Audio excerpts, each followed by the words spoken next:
जय हिंद। आप सभी का स्वागत है आपके अपने YouTube channel all time institute में। दोस्तों आज की इस वीडियो में हम लोग बात करेंगे क्लास 12th ज्योग्राफी का सेकंड चैप्टर यानी विश्व जनसंख्या वितरण घनत्व और वृद्धि के बारे में। दोस्तों यह वीडियो जो है आपको पार्ट 2 होने वाला है। हालांकि इस वीडियो में जो है आपका टोटल थ्योरी कंप्लीट करा दिया जाएगा, उसके बाद इसका ऑब्जेक्टिव एंड सब्जेक्टिव क्वेश्चन कराया जाएगा। तो दोस्तों चलिए, हमने जो है पार्ट 1 वीडियो में आपको जनसंख्या की प्राकृतिक वृद्धि तक आपको समझा दिया था। हालांकि जनसंख्या की प्राकृतिक वृद्धि क्या होता है उसको एक बार हम जो है और फिर से रिपीट कर देते हैं। जनसंख्या की प्राकृतिक वृद्धि, प्राकृतिक वृद्धि किसे कहते हैं? जनसंख्या की वृद्धि क्या हुआ कि समय के साथ, यानी जनसंख्या जो है वो समय के साथ बढ़ता है, तो इसी को क्या बोलते हैं? जनसंख्या, यानी जनसंख्या वृद्धि बोलते हैं। जनसंख्या जो है निश्चित समय के साथ क्या होता है? बढ़ जाता है, इसी को जनसंख्या वृद्धि कहते हैं। लेकिन प्राकृतिक वृद्धि किसे कहते हैं? देखिए, अगर जन्म दर यानी किसी भी क्षेत्र का जन्म दर और उसमें अगर मृत्यु दर को घटा दिया जाए तो जो बचता है जनसंख्या, उसी को हम लोग जनसंख्या की प्राकृतिक वृद्धि कहते हैं। यानी कि जन्म दर में अगर मृत्यु दर घटा दिया जाए, उसके बाद जो जनसंख्या बचती है उसी को जनसंख्या की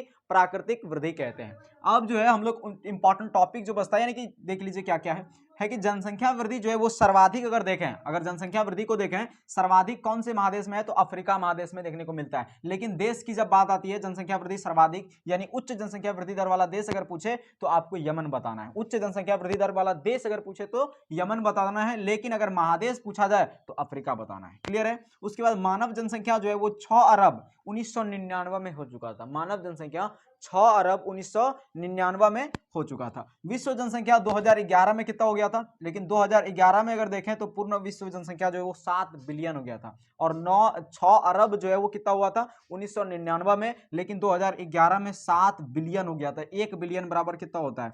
1 बिलियन अगर देखें तो 1 बिलियन बराबर हो गया 100 करोड़, है ना। 1 बिलियन बराबर 100 करोड़, ये हो गया आपका 1 बिलियन। तो 1 बिलियन बराबर 100 करोड़ होता है, यानी कि 7 बिलियन हो गया था। 7 बिलियन यानी 700 करोड़ जनसंख्या हो गया था कब? 2011 ईस्वी में। क्लियर है यहां तक? उसके बाद अगला टॉपिक है आपका प्रवास। प्रवास को समझिए, प्रवास क्या होता है? एक स्थान से दूसरे जगह जाने की जो प्रक्रिया होती है इसी को हम लोग प्रवास कहते हैं। एक स्थान से दूसरे जगह जाने की प्रक्रिया क्या कहलाती है? प्रवास। जैसे यहाँ पे कोई बच्चा है, ठीक, ये जो है मान लीजिए यहाँ पे जो है ये बिहार में है, इसको जाना है यूपी, तो एक स्थान से दूसरे स्थान जा रहा है ना, एक स्थान से दूसरे स्थान जा रहा है, इसी को क्या बोलेंगे हम लोग? प्रवास बोलेंगे। और प्रवास करने का कुछ कारण भी होता है, जैसे किसी को घूमने जाना है, किसी को या तो कोई अपने रिश्तेदार के घर जा रहा है, या तो कोई अपने चिकित्सा के लिए जा रहा है यानी अपने इलाज करवाने के लिए जा रहा है, या तो कोई जो है किसी और काम के लिए जा रहा है। ये होता है ना, तो कारक होता है। अगर देखें मुख्यतः तो प्रवास का 2 कारक होता है। कितना कारक? 2 कारक, अपकर्ष कारक और अपकर्ष कारक और प्रतिकर्ष कारक। इसके बारे में आगे हम लोग बात करेंगे, लेकिन सबसे पहले प्रवास का जो प्रकार होता है वो 2 तरह का प्रवास होता है। एक होता है आप्रवास, एक होता है उत्प्रवास। आप्रवास किसे कहते हैं और उत्प्रवास किसे कहते हैं? प्रवास का कितना प्रकार है? 2 प्रकार है, आप्रवास, उत्प्रवास। आप्रवास किसे कहते हैं? अगर हम नई जगह पे जा रहे हैं, यानी कि वो जगह अगर हमें आकर्षित कर रहा है तो उस जगह पे जाना आप्रवास कहलाता है। यानी नई जगहों पर जाना आप्रवास कहलाता है। क्या कहलाता है? आप्रवास।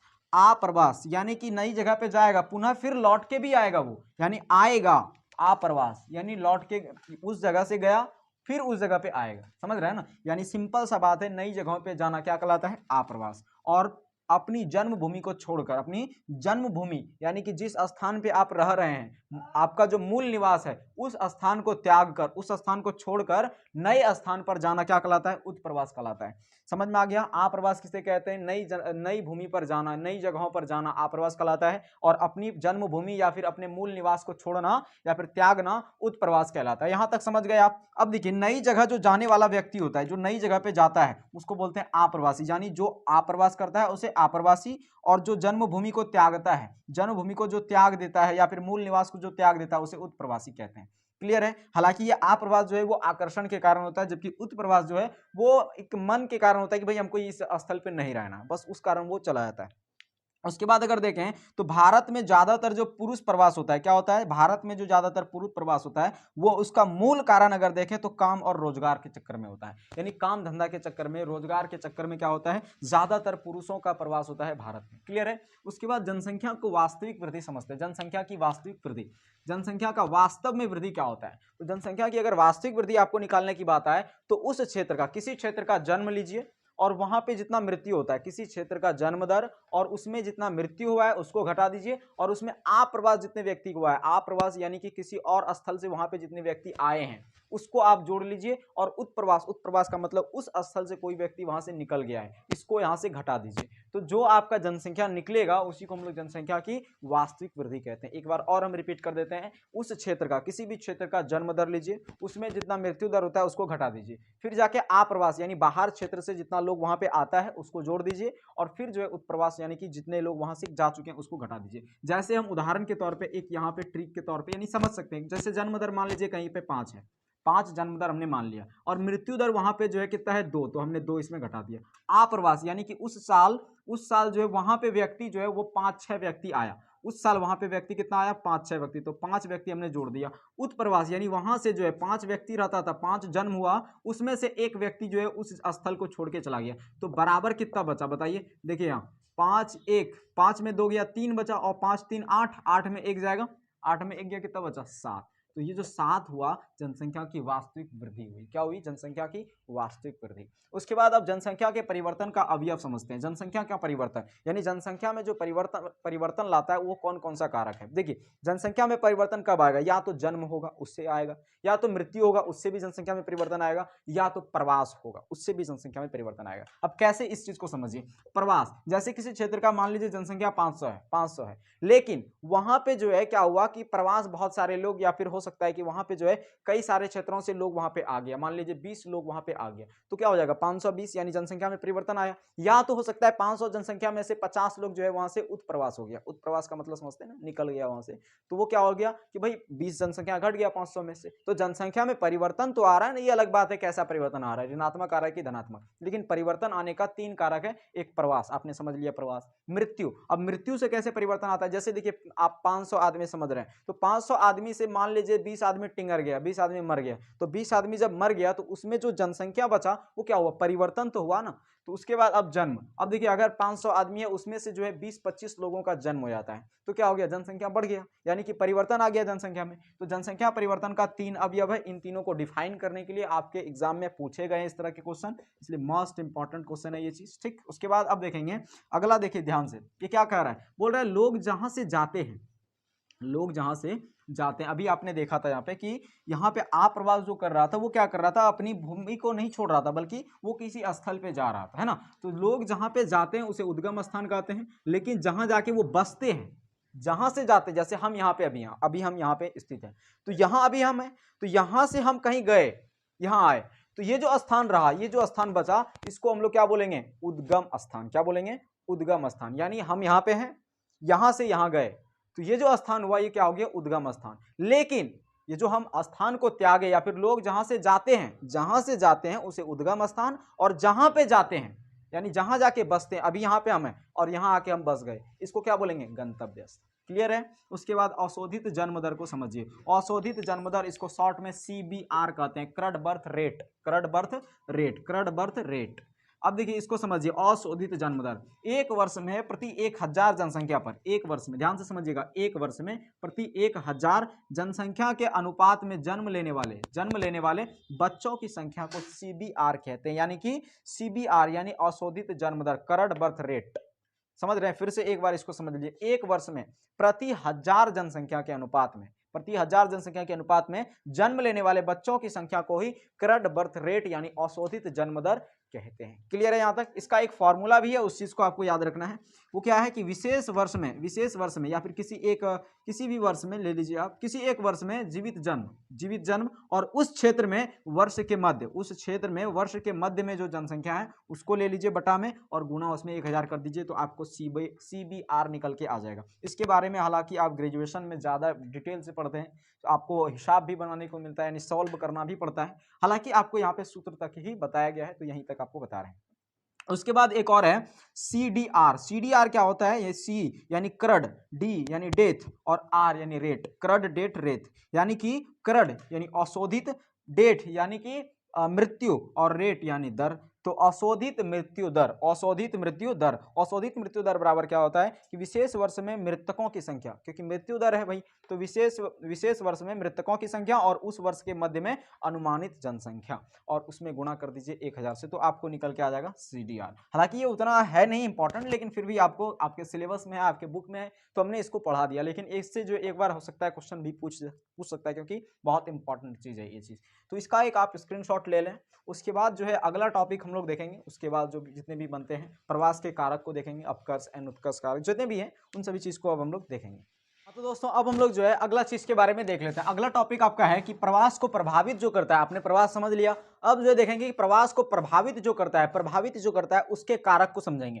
तो प्रवास को प्रभावित करने वाले दो कारक होते हैं, एक होते हैं अपकर्ष कारक और एक होते हैं प्रतिकर्ष कारक। अपकर्ष कारक क्या करता है, आकर्षित करता है, यानी किसी भी क्षेत्र में अगर मान लीजिए वहां पे अच्छी सुरक्षा मिल रही है, अच्छी वहां पे जो है दवाई मिल रही है, अच्छी वहां पे जो है शांति वहां पे मिल रही है, या फिर वहां पे औद्योगिकरण की व्यवस्था है, नगरीकरण की व्यवस्था है, या फिर स्वास्थ्य संबंधित डॉक्टर संबंधित कोई व्यवस्थाएं हैं, तो इस वजह से क्या करता है, वो क्या करता है, आकर्षित करता है लोगों को। तो वो आकर्षित करता है तो वो क्या कहलाता है, अपकर्ष कारक कहलाता है, यानी लोगों को क्या कर लेता है, वो आकर्षित कर लेता है। तो अपकर्ष कारक क्या करता है, वैसा कारक जो लोगों को क्या कर ले, अपनी ओर आकर्षित कर ले, उसे अपकर्ष कारक कहते हैं। जैसे सुरक्षा, सुरक्षा क्या करता है, अपनी ओर आकर्षित कर लेता है, अगर सुरक्षा अच्छी क्षेत्र में मिलता हो तो मिल जाएगा। शांति, शांति के चक्कर में क्या हो जाता है कि बहुत सारे लोग जो है चले जाते हैं। पर्यटन यानी घूमने के लिए जाते हैं। अब घूमने के लिए थोड़ी ना श्मशान घाट जाएगा, घूमने के लिए जो है वहीं जाएगा जहां पे उस चीज को अट्रैक्ट करता हो, यानी आकर्षित करता हो।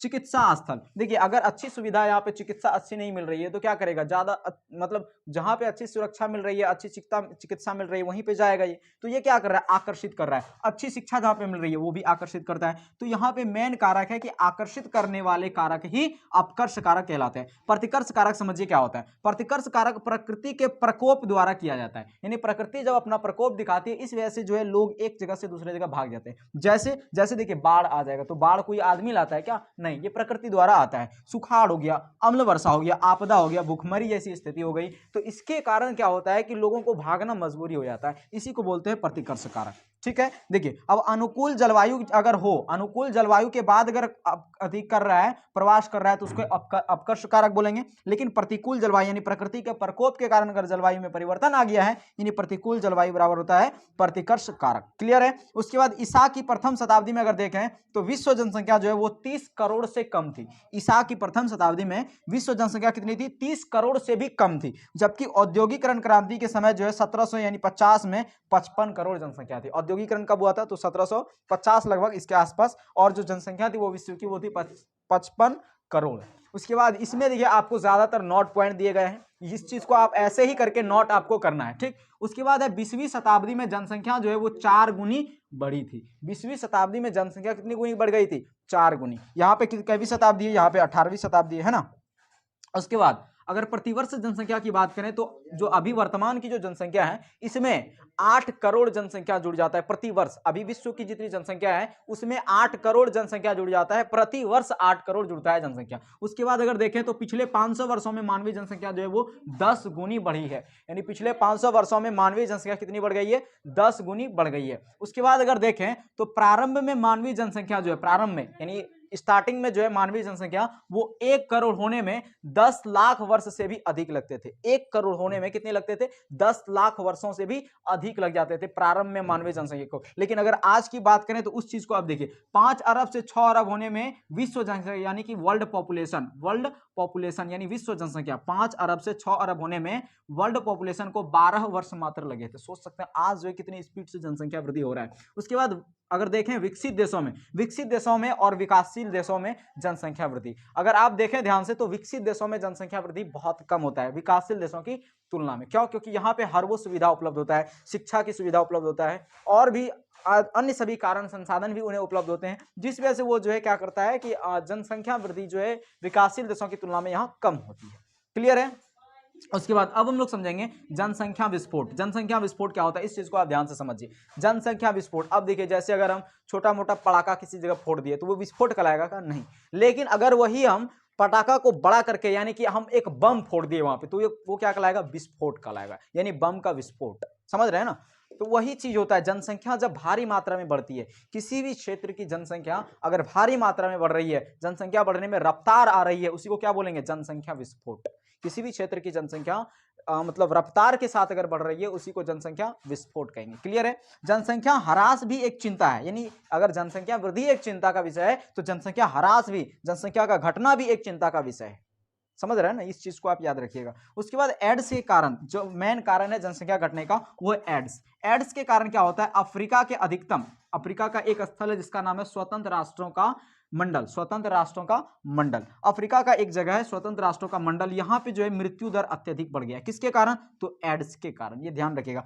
एड्स एक जो है आपका बीमारी होता है, यौन शोषण से पीड़ित जो है एक बीमारी होता है, जिस वजह से क्या हो जाता है कि अत्यधिक लोगों में एड्स आ जाता है, यानी कि बहुत ज्यादा खतरनाक बीमारी है, इसका आज तक इलाज नहीं निकल पाया है। कैंसर इतना खतरनाक बीमारी जबकि इसका इलाज निकाल लिया गया है। टैक्सोल पौधा से जो है इसका उपचार कर सकते हैं। आपने 10th क्लास में जो है ज्योग्राफी में पढ़ा होगा कि टैक्सोल नामक पौधा से जो है कैंसर का इलाज किया जाता है। लेकिन एड्स ऐसा एक बीमारी है जिसका कोई इलाज नहीं है। तो एड्स के कारण जो है अफ्रीका का जो स्वतंत्र राष्ट्रों का मंडल है, वहां पे मृत्यु दर अत्यधिक बढ़ गया है, यानी दिन ब दिन वहां पे जो है क्या होते जा रहा है, जनसंख्या घटते जा रहे हैं। उसके बाद भारत की वार्षिक जनसंख्या वृद्धि दर, यानी भारत में एक वर्ष में जो जनसंख्या वृद्धि दर होता है वो लगभग कितना होता है, तो 1.64%, 1.64% ये भारत की वार्षिक जनसंख्या वृद्धि दर है। उसके बाद अगर देखें लाटविया जो है, लाटविया एकमात्र ऐसा देश है जहां की जनसंख्या बढ़ नहीं रही है, बल्कि बढ़ने के बजाय घटती जा रही है। बढ़ने के बजाय क्या होती जा रही है, घटती जा रही है। लाटविया एकमात्र ऐसा देश है जिसकी जनसंख्या बढ़ने के बजाय क्या होती जा रही है, घटती जा रही है। इस चीज का आप एक स्क्रीनशॉट लें। उसके बाद अब जो हम लोग जनांकीय संक्रमण को समझेंगे, यानी जनांकीय संक्रमण के अवस्थाओं को देखेंगे। तो उम्मीद करता हूं आपने इस चीज का स्क्रीनशॉट ले लिया होगा। दोस्तों अब हम लोग जो है जनांकीय संक्रमण के बारे में समझ लेते हैं। जनांकीय संक्रमण, ध्यान से समझिएगा इस चीज को। क्वेश्चन क्या कह रखा है, बोल रहा है जनांकीय संक्रमण क्या है। तो जनांकीय संक्रमण जो है, इस सिद्धांत को नोएस्टीन ने दिया था। किसने दिया था, नोएस्टीन ने। क्या बोल रहा है, बोल रहा है किसी क्षेत्र की संख्या का वर्णन करना। जनांकीय संक्रमण का मतलब क्या होता है, किसी संख्या का वर्णन करना और भविष्य के जनसंख्या का पूर्व अनुमान लगाया जाता है, उसे ही जनांकीय संक्रमण कहते हैं। किसी भी संख्या का वर्णन करना, किसी भी जनसंख्या का वर्णन करना, या फिर भविष्य में आने वाली संख्याओं का, भविष्य में जो होने वाली जनसंख्या है उसका पहले ही अनुमान लगाया जाता है, उसी को हम लोग जनांकीय संक्रमण कहते हैं। इस सिद्धांत को हालांकि किसने दिया था, तो नोएस्टीन ने दिया था। किसने दिया था, नोएस्टीन ने। क्लियर है। अब यहाँ पे समझते हैं जरा सा कि ये जो आपका प्रथम अवस्था, यानी कि इस सिद्धांत को अगर देखें तो इनकी टोटल अवस्था कितनी है, 3 है। यानी कि नोएस्टीन ने यह सिद्धांत को दिया था, इनकी 3 अवस्थाएं हैं। कौन कौन, प्रथम अवस्था, द्वितीय अवस्था और प्रथम अवस्था, द्वितीय अवस्था और एक अंतिम अवस्था। क्लियर है। प्रथम अवस्था में क्या क्या आएगा, इसमें प्रजननशीलता क्या होती है, प्रजननशीलता और मर्त्यता, प्रजननशीलता और मर्त्यता यानी मृत्यु दर उच्च होती है। प्रजननशीलता और मर्त्यता क्या होती है, उच्च होती है। किसमें, प्रथम अवस्था में। ये आपको पॉइंट याद रखना है कि कौन सी अवस्था में, नोएस्टीन द्वारा दिया गया सिद्धांत के कौन सी अवस्था में प्रजननशीलता और मर्त्यता दोनों उच्च होती है, तो प्रथम अवस्था में। ठीक। इसमें जनसंख्या वृद्धि क्या होती है, धीमी होती है। कृषि कार्य करते हैं, इसमें जितने भी लोग रहते हैं वो कृषि कार्य करते हैं, जबकि अशिक्षित जीवन प्रत्याशा इसमें निम्न होती है। यानी अशिक्षित और जीवन प्रत्याशा क्या होती है, इसमें निम्न होती है। दूसरा है द्वितीय अवस्था। द्वितीय अवस्था में क्या होता है कि शुरू में ही प्रजननशीलता, शुरू में ही जो प्रजननशीलता होती है वो उच्च होती है। शुरू में प्रजननशीलता क्या हो जाती है, उच्च हो जाती है। शुरू में प्रजननशीलता उच्च होती है, लेकिन समय के साथ ये घटने लगती है। यानी समय के साथ साथ ये क्या होती है, घटने लगती है। जैसे स्वास्थ्य में सुधार, मर्त्यता में कमी, तो इस वजह से क्या होता है, ये धीरे धीरे प्रजननशीलता घटने लगती है। उसके बाद अगला टॉपिक है अंतिम अवस्था। अंतिम अवस्था जो इसकी अवस्थाएं बहुत इंपॉर्टेंट है, यहां से एक बार क्वेश्चन भी आपके एग्जाम में पूछे जा चुके हैं और पूछते भी हैं यहां से। इसमें क्या होता है, मर्त्यता और प्रजननशीलता, मर्त्यता और प्रजननशीलता, ध्यान से समझिए। मर्त्यता और प्रजननशीलता क्या होती है, दोनों घट जाती है। प्रजननशीलता यानी कि जन्म देने की क्षमता, और मर्त्यता यानी मृत्यु जो होता है, जन्म दर और मृत्यु दर क्या होती है, दोनों घट जाती है। या फिर बोल सकते हैं कि जनसंख्या जो है वो धीमी गति से बढ़ता है या तो स्थिर हो जाता है। हालांकि ये जो है आपके शिक्षा के क्षेत्र में आते हैं, यहाँ पे उचित शिक्षा मिलता है, हर वो सुविधाएं उपलब्ध होता है, जिस वजह से लोग जो है जनसंख्या को बढ़ाना आगे नहीं समझता है लाजमी। इस चीज को समझिए। यहां से एक बार आपके एग्जाम में पूछे गए हैं कि नोएस्टीन की कौन से सिद्धांत में, नोएस्टीन के कौन सी अवस्था में जनसंख्या धीमी गति से बढ़ता है या फिर स्थिर हो जाता है, तो वो है आपका अंतिम अवस्था। और कौन से देश में ये देखने को मिलता है, तो जापान में। कहां पे, जापान में। क्लियर है यहां तक, ठीक। अब हम लोग देखेंगे थॉमस माल्थस, ये भी बहुत प्रसिद्ध एक भूगोलवेत्ता है, इनके बारे में समझते हैं। थॉमस माल्थस का एक सिद्धांत, हालांकि इनका जन्म जो है वो 1776 यूके में हुआ था, 1776 में यूके में हुआ था, और इन्होंने कंबेरिया जो है आपका कैम्ब्रिज यूनिवर्सिटी से इन्होंने पढ़ाई किया था। कैम्ब्रिज यूनिवर्सिटी से इन्होंने क्या किया, पढ़ाई। इनका जन्म जो है यानी थॉमस माल्थस साहब का जन्म 1776 यूके में हुआ था, यानी यूनाइटेड किंगडम ब्रिटेन बोल सकते हैं। इसका जो है अब समझते हैं, थॉमस माल्थस ने एक सिद्धांत दिया था, कब दिया था, 1798 में। इन्होंने उस सिद्धांत में कहा था कि जनसंख्या की आपूर्ति के हिसाब से बढ़ती है। जनसंख्या जो है अगर उसका भरण पोषण सही से हो रहा है, उसकी आपूर्ति सही से हो रही है, तो इसके हिसाब से जो है जनसंख्या जो है क्या होता है, बढ़ता है। इस सिद्धांत के मतलब यही है। उसके बाद जो है, और उस बढ़ने के बाद उसका जो परिणाम होता है, क्या होता है, जब जनसंख्या अधिक बढ़ जाएगा तो अकाल आएगा, और अकाल आएगा, बीमारी भी होगा, युद्ध द्वारा भी लोग मारे जाएंगे, जिस वजह से जो है अर्थव्यवस्था पर काफी ज्यादा प्रभाव डलता है। ठीक, अब देखिए ये जो है आपका थॉमस माल्थस साहब से जो है आपको पता होगा एडम स्मिथ कौन है, तो एडम स्मिथ जो है अर्थशास्त्र के पिता है। एडम स्मिथ अर्थशास्त्र के जनक है, वो भी जो है इनसे प्रभावित है। किनसे, थॉमस माल्थस से। एडम स्मिथ जो कि अर्थशास्त्र के पिता हैं, ये भी इनसे प्रभावित है। समझ रहे हैं ना, थॉमस माल्थस से एडम स्मिथ प्रभावित थे। ठीक, अब अगला टॉपिक है, बहुत बार आपके एग्जाम में पूछे जा चुके हैं, ध्रुवीय प्रदेश, भूमध्य रेखीय प्रदेश, या फिर बोल सकते हैं आपका अटाकामा। तो ये तीनों जो क्षेत्र है वो विरल जनसंख्या में आता है। विरल जनसंख्या किसे कहते हैं, जैसे मतलब चप्पा चप्पी जनसंख्या निवास कर रहा है, यानी पूरा सघन नहीं, मतलब घना जनसंख्या नहीं जहां पे है, तो घना जनसंख्या इन सभी क्षेत्रों में नहीं देखने को मिलता है। आपके एग्जाम में ये क्वेश्चन पूछे जा चुके हैं कि ध्रुवीय प्रदेश, भूमध्य रेखीय प्रदेश और अटाकामा में जो है ये कौन सा क्षेत्र है, तो ये जो है विरल जनसंख्या वाला क्षेत्र आता है। क्लियर है यहाँ तक। उसके बाद अगर सघन जनसंख्या वाला पूछा जाए तो बस आपको एक ही याद रखना है, यही आपके एग्जाम में पूछे जा चुके हैं, दक्षिण पूर्वी एशिया, यही जो क्षेत्र है ये सघन जनसंख्या वाला क्षेत्र है। क्लियर है। अब देखेंगे ऑस्ट्रेलिया के आयुलिंग पिरामिड, ये जो ऑस्ट्रेलिया में एक आयुलिंग पिरामिड है, उसकी आकृति जो है कैसा है, घंटी नुमा। घंटी देखते हैं ना आप मंदिर में जाके, तो वही ऑस्ट्रेलिया के आयुलिंग पिरामिड की जो है वो आकृति है, कैसी है, घंटी नुमा। उसके बाद विकसित और विकासशील देश की नगरीय जनसंख्या, यानी विकसित और विकासशील देश की नगरीय जनसंख्या जो है ये 1970 के आसपास लगभग बराबर थी। विकसित देश, विकासशील देश। विकसित देश किसे कहते हैं, जो हर वो सभ्यताओं में परिपूर्ण हो। विकासशील किसे कहते हैं, जो अभी जो है चरम सीमा पे हो, जो कि विकसित पहुंच सके, बन सके। तो ये जो है 1970 के आसपास लगभग बराबर थी। ठीक, 2011 में जो है वर्ल्ड पॉपुलेशन यानी WP वर्ल्ड पॉपुलेशन 7 बिलियन हो गई थी। कितनी हो गई थी, 7 बिलियन, यानी 1 बिलियन बराबर होता है 100 करोड़। क्लियर है। हालांकि देखिए ये लिख के अगर आपको बताते हैं, इसका एक स्क्रीनशॉट ले लीजिए, लिख के हम बताते हैं जब, तो ये चीज जो है आपका आसानी से क्लियर हो जाता है। लेकिन अगर ऐसे बताएंगे काफी ज्यादा लंबा आपका वीडियो हो जाएगा। तो आप समझ गए होंगे, इसका नोट्स आप आसानी से बना सकते हैं। तो दोस्तों मिलते हैं अगले वीडियो में, और उसमें जो है आपको क्वेश्चन आंसर कराया जाएगा। मिलते हैं अगले वीडियो में, तब तक के लिए जय हिंद, जय भारत।